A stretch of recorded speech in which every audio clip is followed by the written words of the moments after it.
mis manos pequeñas y el pincel. En cierta ocasión, mientras cursaba el secundario en el Colegio Guadalupe, en el curso de Artes Plásticas, el profesor nos mandó que fuéramos al Museo de Bellas Artes, que observáramos las exposiciones, nos inspiremos e hiciéramos un trabajo práctico.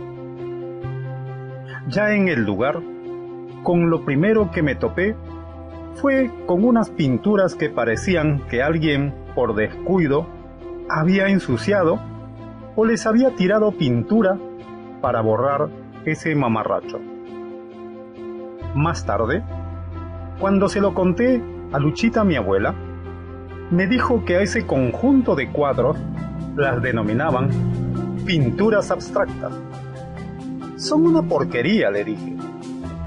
Ella se rió. Presenté mi trabajo y aun cuando no fue el mejor, obtuve una nota excelente. El profesor me hizo algunas recomendaciones para mejorar mis próximos dibujos. Ese fin de semana recordé que cuando era pequeño, una tarde en la casa de mi infancia, encontré debajo de la cama de mis padres una caja llena de dibujos realizados en tinta china. Había paisajes, héroes y personajes diversos. Le pregunté a mi madre de quién eran esos dibujos. Pregúntale a tu papá, me dijo. Y le pregunté a mi papá. Mi padre me contestó con evasivas. Es de tu abuelo, dijo. Cuando quise hacerle otras preguntas, me respondió que estaba ocupado, que en otro momento me contaría. El tiempo pasó. Años más tarde, mientras charlábamos sobre la familia, le volví a preguntar de quién eran esos cuadros pintados en tinta china que había debajo de su cama en una caja. Son de Basilio, mi padre, me dijo. En ese instante comprendí que el arte de pintar estaba en mi sangre, estaba en mis venas, estaba en mis genes. No recuerdo la cantidad de cuadros que he pintado. Casi todos los he regalado, por cumpleaños o por el simple afecto, al igual que mis poemas. Casi todos tienen nombre y apellido, y por lo general han sido ellas las que me han inspirado a pintar. Tengo por allí algunos proyectados, pero no sé cuándo los terminaré. Quizás nunca. Desde pequeño supe que podía pintar, que podía hacer trazos que significaran algo, que contaran historias. Sobre todo si alguna chiquilla me pedía que le hiciera algún dibujo o que le escribiera algún poema. A pesar de todo ello, nunca me percaté que tenía las manos pequeñas. Lo descubrí hace unos días atrás cuando asistí a la presentación de los cuadros de una pintora en la Sociedad Argentina de Artistas Plásticos. En medio de la presentación, Patricia Warnes, la artista que presentaba sus obras, pudimos conversar algunos momentos. Me contó que había estado varias veces en Perú y particularmente en Lima. Hablamos pues precisamente de Lima, de Barranco, de Miraflores, del centro de Lima y de algunos otros barrios que ella recorrió.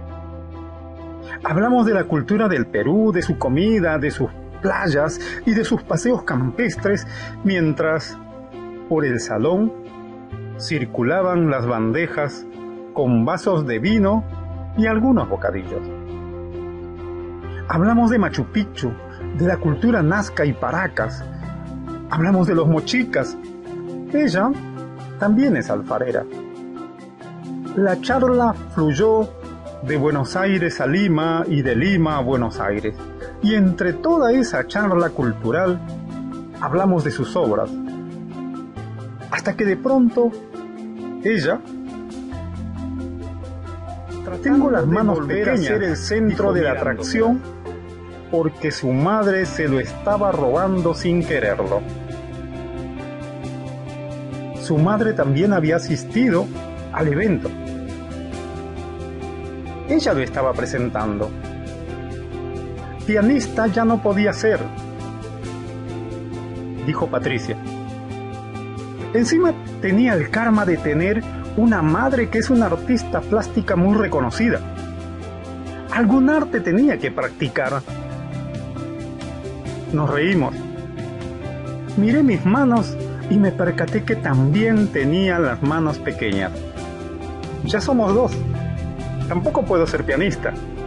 Y por eso le he dado a la pintura y a la literatura, dije. Reímos. Fue una tarde apoteósica. Cuando me retiré, me fui muy contento por varias razones. Había vuelto a mi habitual bohemia de los artistas, como antes, cuando compartía con escritores y poetas de Boedo. Estaba agradecido con Nora, una gran amiga argentina, socióloga, con quien cada vez que nos encontramos sostenemos grandes discusiones, y que siempre me está insistiendo para asistir a estas presentaciones. Cada semana me hace llegar invitaciones. Tienes que venir. Hoy va a estar el escritor fulanito de tal, el artista plástico menganito. Te lo voy a presentar. Tienes que tener esos contactos. Te va a servir mucho. Sobre todo a vos que te gusta eso. Con tu carácter, le vas a caer bien a todos. ¿Quién no te va a querer a vos? Me suele decir cada vez que me invita. Ese día recordé a los mecenas que he tenido a lo largo de mi vida. Seres dispuestos a ayudarme sin pedirme nada a cambio salvo mi compañía, un buen momento de tertulia y alguna que otra copa de vino. Recordé a esas personas que han visto en mí más allá de lo que yo logro percibir de mí mismo. Esos mecenas dispuestos a ayudarme o darme una mano para llegar a donde ellos creen que puedo llegar o debo estar. Cuando volví a ver a Nora, después de un par de años, lo primero que me dijo fue: a ver, Miguelito, dime en qué puedo ayudarte. Plata no tengo, pero acá tienes un espacio para que lo uses como gustes, y te voy a presentar a unos artistas y escritores, que son unos locos, y además son bohemios como vos. Estos mecenas ven en mí potencialidades, me hacen recordar a Luchita, mi abuela, quien me decía: tú no tienes que ser como tu padre, tú tienes todo para llegar a donde quieras. Plata no tengo, pero mis contactos son todos tuyos. Y Nora tiene casi la misma edad de mi abuela, cuando me vine a Buenos Aires. Eres como mi nieto, suele decirme. Cuando me vio llegar a la exposición, se puso contenta y no escatimó esfuerzos para presentarme a los asistentes. Uno por uno, charlé con todos. Siempre he sido buen conversador, así que estuve como pez en el agua. Hablamos de estilos y colores con los artistas plásticos. Hablamos de la metáfora y los ritmos de los sonetos con los escritores. Han pasado casi 10 años desde mi última tarde en bohemia con artistas plásticos o escritores. He vuelto. Mientras hablábamos con Patricia Warnes, la expositora de Las Manos Pequeñas, me acordé de un cuento sobre la historia de unos hermanos que soñaban con ser pintores, del que no hay certeza que sea la historia familiar de Alberto Durero, el gran pintor alemán del Renacimiento, que dice así: en el siglo XV, en una pequeña aldea cercana a Nuremberg, vivía una familia con varios hijos. Para poner pan en la mesa para todos, el padre trabajaba casi 18 horas diarias en las minas de carbón y en cualquier otra cosa que se presentara. Dos de sus hijos tenían un sueño: querían dedicarse a la pintura, pero sabían que su padre jamás podría enviar a ninguno de ellos a estudiar a la academia. Después de muchas noches de conversaciones calladas, los dos hermanos llegaron a un acuerdo. Lanzarían al aire una moneda y el perdedor trabajaría en las minas para pagar los estudios al que ganara.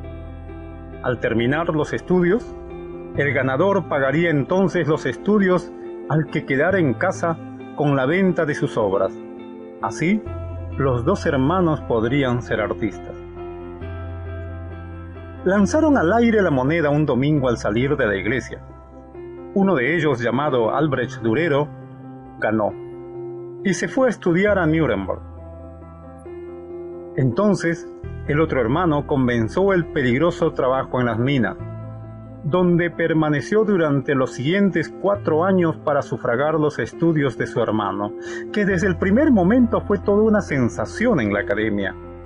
Los grabados de Albrecht, sus tallados y sus óleos llegaron a ser mucho mejores que los de muchos de sus profesores, y para el momento de su graduación ya había comenzado a ganar considerables sumas con las ventas de su arte. Cuando el joven artista regresó a su aldea, la familia Durero se reunió para una cena festiva en su honor. Al finalizar la memorable velada, Albrecht se puso de pie en su lugar de honor en la mesa y propuso un brindis por su hermano querido, que tanto se había sacrificado trabajando en las minas para hacer sus estudios una realidad. Y dijo: ahora, hermano mío, es tu turno. Ahora puedes ir a Nuremberg a perseguir tus sueños, que yo me haré cargo de todos tus gastos. Todos los ojos se volvieron llenos de expectativa hacia el rincón de la mesa que ocupaba su hermano. Pero éste, con el rostro empapado en lágrimas, se puso de pie y dijo suavemente: no, hermano, no puedo ir a Nuremberg. Es muy tarde para mí. Estos 4 años de trabajo en las minas han destruido mis manos. Cada hueso de mis dedos se ha roto al menos una vez, y la artritis en mis manos derechas ha avanzado tanto que hasta me costó trabajo levantar la copa durante tu brindis. No podría trabajar con delicadas líneas el compás o el pergamino, y no podría manejar la pluma ni el pincel. No, hermano, para mí ya es tarde, pero soy feliz de mis manos deformes y que éstas hayan servido para que las tuyas ahora hayan cumplido su sueño. Más de 450 años han pasado desde ese día. Hoy los grabados, óleos, acuarelas, tallas y demás obras de Albrecht Durero pueden ser vistos en museos alrededor de todo el mundo. Pero seguramente usted, como la mayoría de las personas, solo recuerde uno. Seguramente hasta tenga uno en su oficina o en su casa. Es que un día, para rendir homenaje al sacrificio de su hermano, Albrecht Durero dibujó las manos maltratadas de su hermano con las palmas unidas y los dedos apuntando al cielo. Llamó a esta obra simplemente Manos. Pero el mundo entero abrió de inmediato su corazón a su obra de arte y se le cambió el nombre por el de Manos que Oran. Muchas gracias.